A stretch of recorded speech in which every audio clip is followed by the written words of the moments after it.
Programang ito ay rated SPG. Striktong patnubay at gabay ng magulang ang kailangan. Maaaring may masiselang tema, lengguwahe, karahasan, sexual, horror o droga na hindi angkop sa mga bata. Isang mapagpalang araw mga kapamilya, narito ang mga pinakamainit na tagpo sa Blood vs. Duty. Pero bago ang lahat, kung bago ka pa lamang sa aking channel, ay huwag kalimutang mag-like, mag-share at mag-subscribe para lagi kang updated sa mga bagong recaps na aking i-upload. Habang unti-unting nabubuo ang katotohanan, isang panibagong panganib naman ang sumabog sa iba't ibang panig. Nagkakulo sa paaralan ni Kyle matapos mawalan ng kontrol si Mickey at pagbabarili ng mga estudyanteng matagal na umanong nang-aapi sa kanya.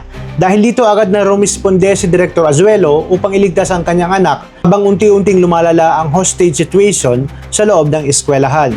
At narito ang mga dapat nating abangan ngayong Martes sa Blood vs. Duty.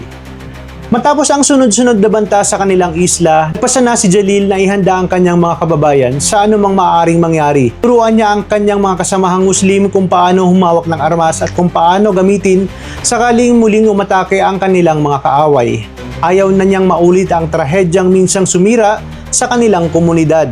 Ngunit hindi pa man natatapos ang kanilang paghahanda ay dumating na ang isang kasamahan na may dalang nakakabahalang balita.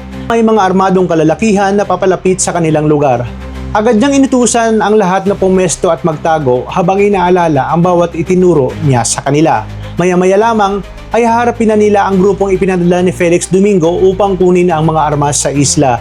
Ngunit hindi basta-basta sumuko sina Jalil at ang kanyang mga kababayan.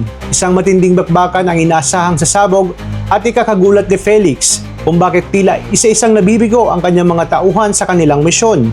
Samantala sa loob naman ng paaralan ay halos mabaliw na sa pag-aalala si Director Azuelo para sa kaligtasan ng kanyang anak.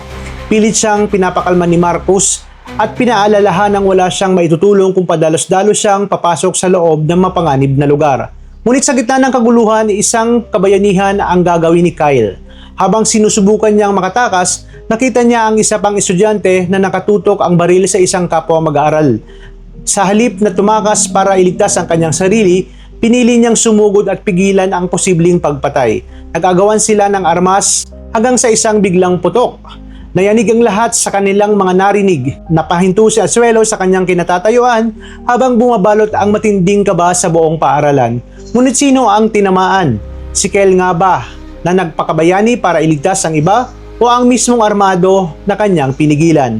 Ang nakakagulat na sagot ay isa pa sa pinakamalaki pasabog na dapat nating abangan sa susunod na kabanata ng Blood vs. Duty ngayong Martes. Talagang kapanapanabik ang mga kaganapan sa maaksyong teleseryeng ito. Kaya naman tuloy-tuloy ang pagsubaybay dito. Maraming salamat sa inyong panonood at pagpalain tayong lahat, mga kapamilya.